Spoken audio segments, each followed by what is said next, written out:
this morning, dramatic, significantly lower in Asia, 4.5%, about $4.50, given we're at about 100.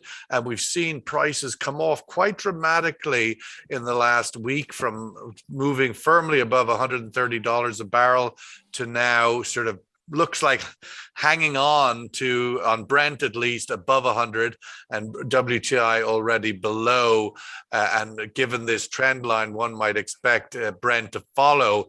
Let's kick off with Clyde Russell, Asia commodities and energy columnist with Thomson Reuters. Clyde, have we, in the silence of the night, if you like, moved from what was a hysterically supply concerned market to now being a demand destruction concerned market? Your thoughts? I think it's too early to say that, suddenly, we're all concerned about demand destruction. I think the supply issues are still, alive and well and with us. What I see in this market is just a lot of volatility. And as far as the paper market goes, people are trading the headlines that they're reading on the terminals and on websites and things like that. So positive bit of news on Russia, Ukraine, some peace talks, maybe something happening there. Oh, yeah, that's a sell oil signal. The Iran nuclear deal, well, that's off the table now. There's problems there. That's a buy signal. So it's to my mind, you got a lot of noise in the paper market for oil at the moment, and what we're seeing is just basically trading off the headlines. I think on the physical side, the $60 million question that we will be answering in the next few weeks is just how much Russian supply is coming out of the market, and added to that, just how much demand destruction we're going to see from lockdowns in China and, the sort of, high prices deterring, travel and that sort of thing, and economic activity. So those things to me are not yet set in stone. I can't really, I don't know the answers to them. I'm going to have to wait to see a little more data. And that's really only become apparent next month, April. Let's go to Dr. Charles Elinas, CEO of Cyprus Natural Hydrocarbons Company and Senior Fellow at the Global Energy Center Atlantic Council. Dr. Charles, you were sort of shaking your head on that same question, demand destruction versus supply concerns. I mean, oil prices dropping this dramatically doesn't look like there's that much concern about 5 million barrels of supply disappearing from Russia. No, it doesn't, I think it all hinges around a hope that the Ukraine situation is going to fizzle out.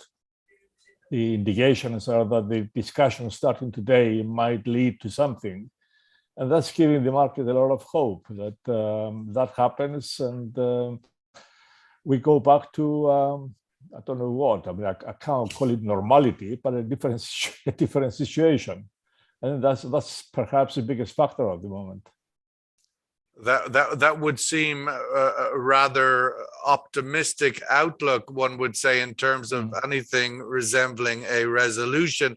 By Ahmed Mehdi, Research Associate, Oxford Institute for Energy Studies, your thoughts on the same idea, and particularly from an OPEC Plus perspective. Of course, they were very reluctant in their last meeting, and still currently, to increase supply to the market, because they, at least from their analysis, see a lot of this elevated price from the recent weeks to be due to the crisis in Ukraine and not fundamentals. And so maybe they were right holding back as the world was demanding more oil. Your thoughts?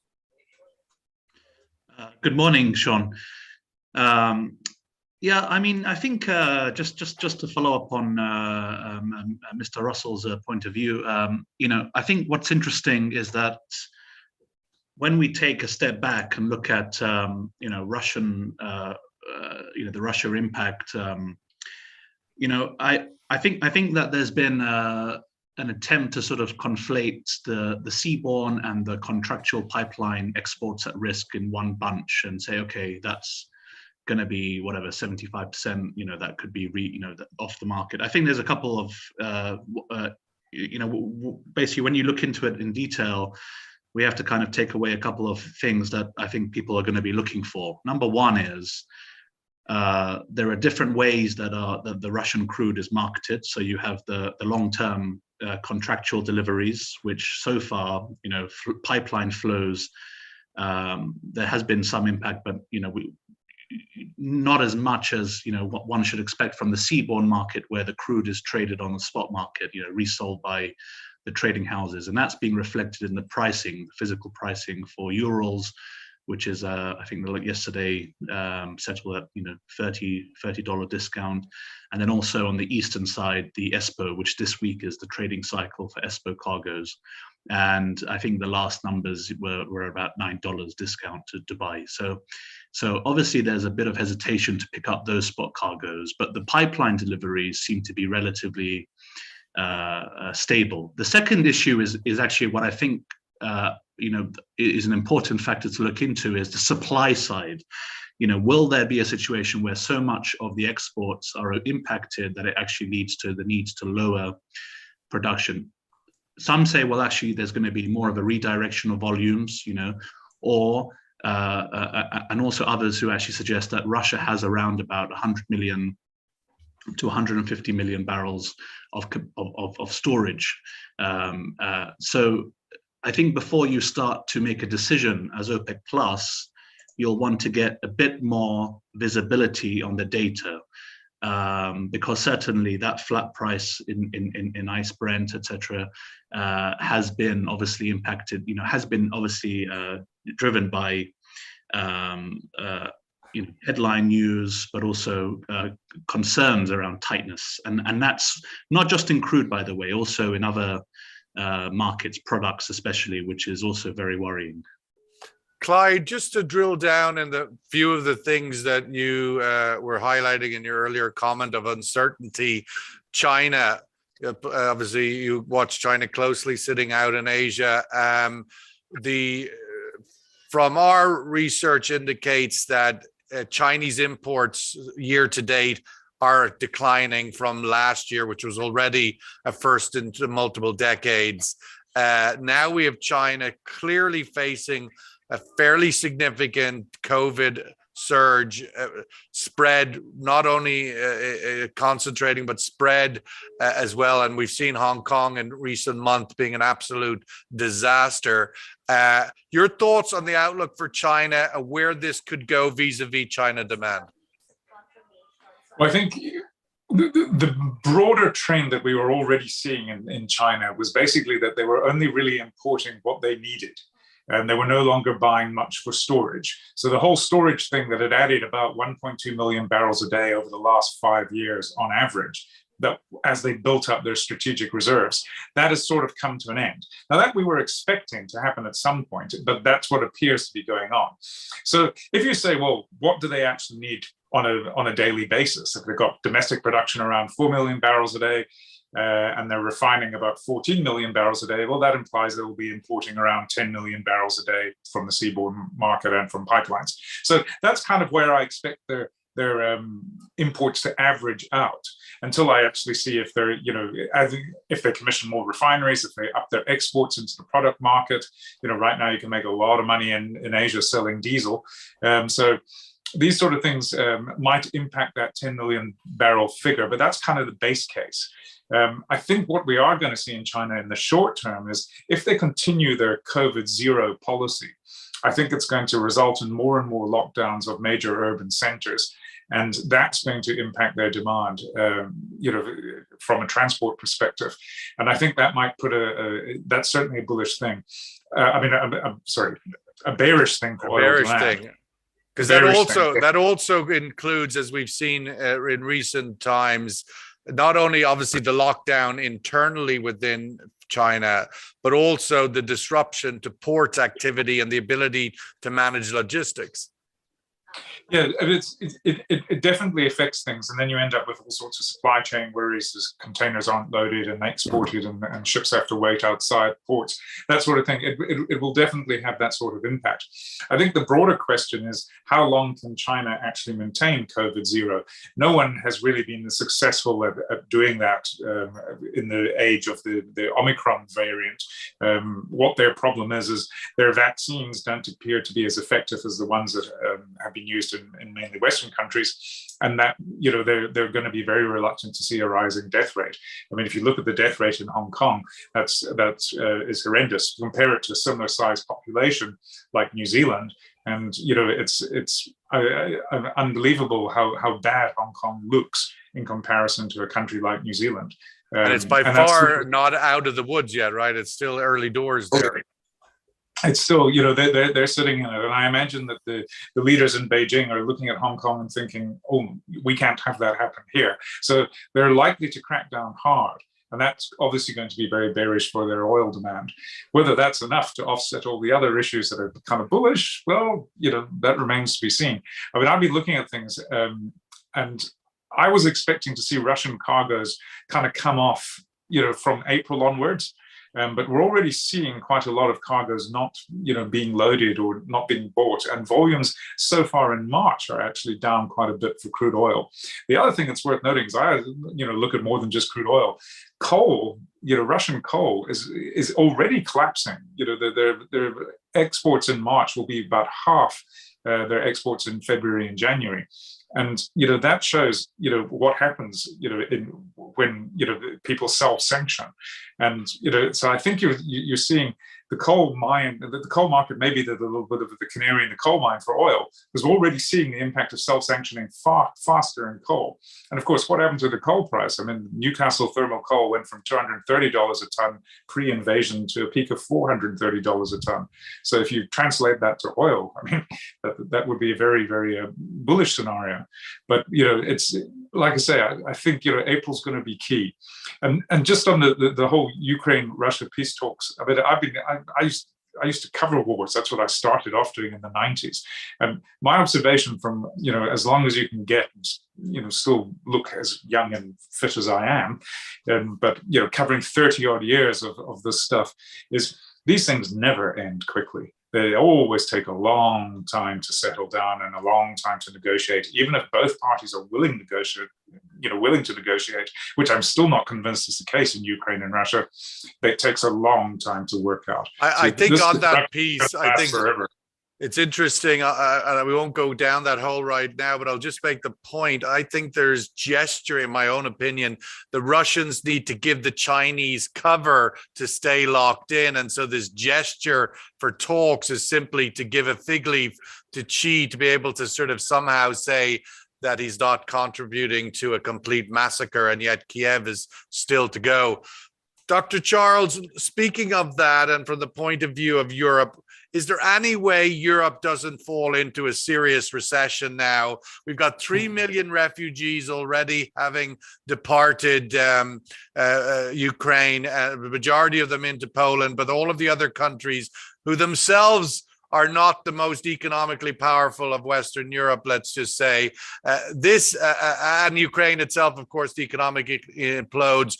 Russia is hours, if not days, away from defaulting. We're, from a macroeconomic point of view, and interest rates are rising, how does Europe not, or is there any argument to be made this doesn't end up in a serious recession within the next quarter or two? It's very difficult not to make it. I mean, it looks pretty bad. And the fact that the European Council, it's not agreeing, it's not unanimous in its response to the whole thing. There's a huge amount of confusion with Europe, with different countries pulling in different directions, and lack of clarity and a bit of desperation, I guess, in the way things are getting out of control, out of their hands. So I see the problems getting worse, not better. And unfortunately, the pressure on Europe is to cut down even further on the use of Russian gas. I mean, the pressure on Europe now, it's unbelievably, is to stop importing Russian gas altogether. That will be a disastrous situation for Europe if they fall into the trap. And it's all very strange to me, the fact that these sanctions are meant to harm Russia. And yet, despite the fact that oil exports, coal exports, and to a certain extent gas exports are going down, in terms of revenues, Russia is not getting less revenues than it was getting last year. It's getting, because prices are coal are doubled, the oil are doubled, gas is 5 times as expensive. Even with reduced volumes, Russia is still getting the same revenues as they were getting last year. The impact of all of this is on Europe, Europe's economy. And as you said, it looks very likely that it might sort of edge into recession later this year. Ahmed, listening to both Clyde's comments and Charles' comments, who did start this conversation, this 30 minutes, by saying, oh, there's too many things that are still uncertain. From my point of view, I think things are pretty clear. We're in a demand destruction moment here. To the scale of it, I mean, the markets are telling us that. It's not a secret. 130 to 100, whilst 5 million barrels of Russian oil is disrupted. I mean, where do you see this going from an OPEC point of view, and from the Middle East point of view? We've got the Qataris trying to do diplomacy here. How vulnerable do you think OPEC Plus is at this moment, and to their, not only politically, to their union, but also economically on the oil price? Yeah, I mean, I think the point that was made earlier about China is interesting, because I think the Chinese also made an announcement that was already, even before this war, around their own product exports, which, basically Asia's diesel balance anyway was tightening, and Europe is going to get worse. So I think that when you look at the product markets, I think I was warning about this on your show about whatever 6 weeks ago about the middle distillates. The gas oil balances are very concerning, and especially now where you've got a situation that high gas prices, high carbon price impacts the refining runs in Europe. There's no salvation from Asia because they want to take care of their own balance. Also, Chinese product exports, they made an announcement that will be lower. So diesel, that's effectively part of the manufacturing cycle, the business cycle. That's obviously going to be a real, and it's going to take time to work its way into the supply chain, and effectively you will see that lead to demand destruction or behavioral changes, which will play out. Also, refineries, when they come back out of maintenance as well, will be increasing their runs, and refiners will have a tough time adjusting yields and also dealing with these bottlenecks. And I think procurement teams at refineries in Europe, especially, from my conversations, are a little bit they're in a very tough spot effectively, because it's not like for like. Urals is not like for like. It's difficult to always replace, especially when you're a procurement methods, refining operations. In terms of the OPEC strategy, I think there's a couple of points to make. One is, it's not like when there were sanctions on Venezuela or Iran, you can just easily replace those volumes. I think that Saudi is certainly sensitive to its relationship with Russia within OPEC Plus, and would not. And Russia is certainly bookmarked as a long-term strategic player, for an important player for the next 20 years for OPEC. So it's not just a matter, so there are sensitivities around that. But also, I think OPEC roadmap, I think perhaps what's not realized is that is anyway going to change, right? So there will be adjustments to reference levels. There might be some politics around the UAE coming up in the next few months, particularly around their own reference production levels. But I don't think, this is just my view, I don't think it's going to be this meeting that's coming up in the end of March, but the one in April, where you've got a little bit more of these complex, sensitive issues. I think, like I said to you last time, it was very clear that they would keep the conversation to a quick 15-minute discussion, because why would you want to entertain a geopolitical outcome or engineer any outcomes at that meeting? Well, it does seem that that I would agree with, but in the aftermath in recent weeks, and including in the last few hours, just as Clyde said, they'll want, the data will come out when the loadings, you'll see the load. Right now, you can see from who's buying, who's selling, prices, differentials, some flows, but they'll want to see what the true impact is going to be before making any major decisions. Yeah, it looks like India seems to be happy to be buying discounted Russian crude. Let's go to the survey question and get the room's view on this essential theme. There is a market sentiment shift underway as oil demand destruction is now becoming a bigger concern than oil supply shortages. Agree or disagree with that view? There's a market sentiment shift underway as oil demand destruction is now becoming a bigger concern than oil supply shortages. Agree or disagree? Clyde, there's a lot made in the world, and I know I'm asking you to step a little bit outside your bailiwick, but given that we know you're a former war correspondent, I'm sure you can handle it. There's a lot made in the sort of media, or in the sense of wider analysis, that the Chinese leadership main obsession this year is stability ahead of the Communist Party annual meeting and his ascendancy to a third term, unprecedented since Mao. That's kind of the big narrative out there. And so all decisions by China will be made through that prism. It doesn't look to me like that's playing out. I'm just wondering, from your perspective, is that the prism that's central to everything? Are we overplaying that's importance, given the Chinese are actively very, prominently supporting a Russian invasion of Europe? Yeah, look, I mean, for as long as I've been looking at China, they've had one obsession, and that is basically, you can sum it up as a term: social stability. It's the deal that the Chinese Communist Party makes with the populace. We will provide you economic growth, we will provide you rising living standards, and you will get and you allow us to stay in power. That sort of thing will be no uprisings, no dissent. In the current situation, we in the West tend to look at China as facing binary choices. They can either support us in the West, or they can support Putin. The Chinese tend to think of things in a much more different, way of looking at things. A prism is actually a good way of looking at it, because if you look at the same thing with different lights, you get different outcomes. My guess is that they'll support Putin up to a point, but they are now, their plans for 5.5% growth, for a steady outcome, and all this kind of stuff, that's gone out of the window. And throw in their COVID issues as well, and things will be very uncomfortable in Beijing at the moment.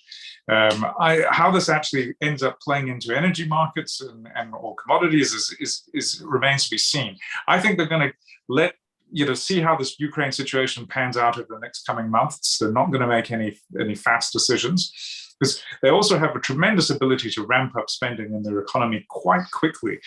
So if things are looking really bad come June, they'll be able to turn on the taps massively over summer and just ramp up everything and get themselves back on a 5.5% growth track. So that's what I think we're going to see: a very cautious China for the next few months, just to see how things play out. There was some expectation that the Chinese overnight would have continued on their monetary policy easing. It seems they stepped back a little bit from that, at least in the immediate decision, I think either early this morning our time or last night China time. So it'll be interesting to see if they do move into that massive overdrive of quantitative easing. Indeed, it's normal in America to see that happen ahead of elections. Dr. Charles, coming back to the idea of obviously seminal change in Europe, and the idea that the legacy of this, at the very least, is alternative gas supply sources, more seaborne than pipeline. And I'm wondering your thoughts on that as a legacy, regardless of what happens going forward now, and where that leaves the East Med. I know an area that you're focused on, that you were not very optimistic on its outlook. Has that changed? But the legacy for Europe and its gas supply, diversifying its gas supply. Well, it's not easy. I mean, the amount of Russian gas cannot be replaced by simply bringing more LNG and some pipe gas from Norway, Azerbaijan, and Algeria. So that is not happening. What is happening, though, is that these high prices are bringing back coal. Coal consumption in Europe is going up. I mean, in February, the amount of coal burned was twice as much as it was a year ago. So that is, and the easing of rules and everything else is making that possible. In terms of the East Med, it's still a problem because Europe, as well as the United States, are passing a confused message. On the one hand, they say that we want more gas, we want more oil right now, but they also say we're accelerating transition, climate change, and all of these things, and it should happen faster. To the extent that Europe says by 2030 we will need 30% less gas, and then from there on it will go down to zero by 2050. Any export from the East Med to Europe needs a 20-year life to produce returns. So under these statements, there is a huge amount of uncertainty about the future of gas and gas in Europe, even though reality may be different. Sadly, the message passed by the European Commission is against the future of gas, and it stops investments. And I think that is a fallacy, because what is needed is some kind of a realism to accept that gas isn't going to go away. I mean, yesterday BP produced its energy outlook, and it still shows gas being heavily used until 2050.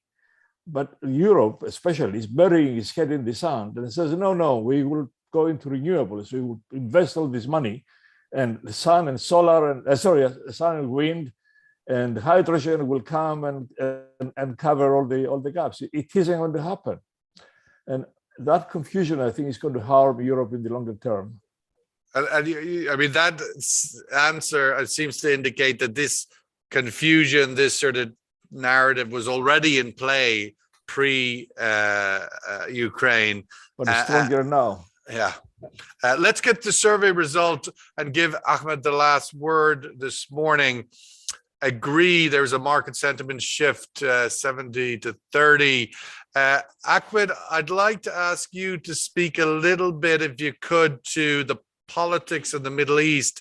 We had missiles from Iran into Iraq earlier this week.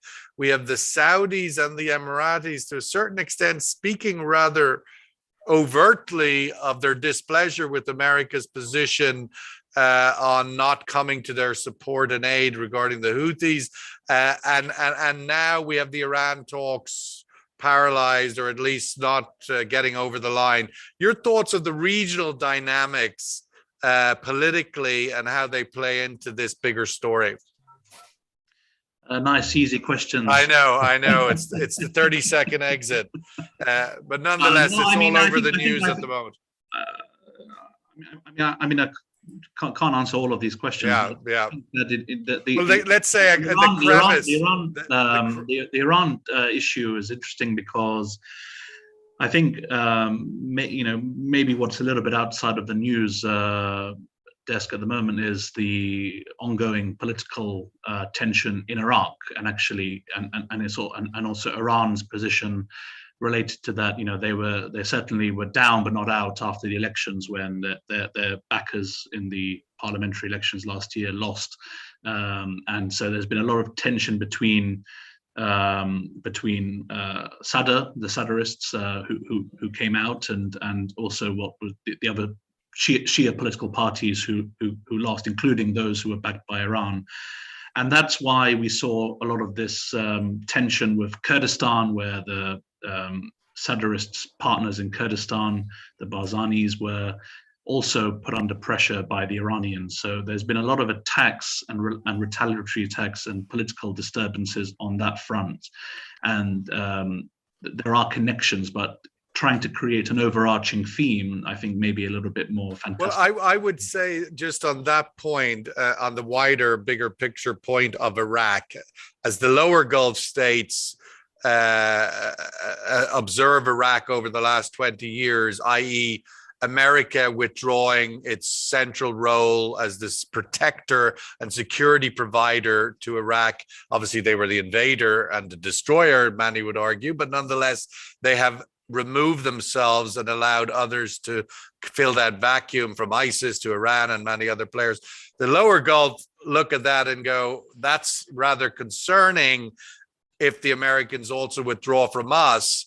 And that's obviously the feeling here. And hence, there's a very public news report today about inviting Xi into Saudi Arabia and general displeasure with the American position. I'm just wondering, is this a moment where this fracture in the Gulf American relationship, the Biden in particular, could have something more profound to it or not? This is just more noise. Yeah, just very quickly, I think that it's a good point about US, concerns around US's position in the region, and I think certainly that's played into US, what I would call sort of middle rising power sort of rivalry, so whether it's UAE, Saudi, Qatar, certainly there's been competition as to what that looks like. And Russia also plays a big role in the region as well. And certainly that's played a role in hesitancy on the UN security vote, but also in terms of their entrenched position in OPEC Plus, but also outside of OPEC Plus, whether that's in Iraq or Syria, Lebanon, or other countries like that. I think that the point about, the interesting point about Iran, though, however, I think that whether or not this actually, whether or not the Iranians are happy that Moscow is throwing this spanner in the works around the conditions, because of the nuclear talks, because the agreement is effectively done, but it just needs to be hammered out and agreed, and that's why the EU has taken a step back. But that point about, but there is, there is no real regional power, so to speak, that the US used to play historically, and naturally alliances have to be considered on that basis. Okay, well, that's a very complicated story to finish on. I appreciate that, but I just wanted to get it in the mix because it is making a lot of noise in the media at the moment, just these fractures in the region and how they're being impacted by events in the Ukraine.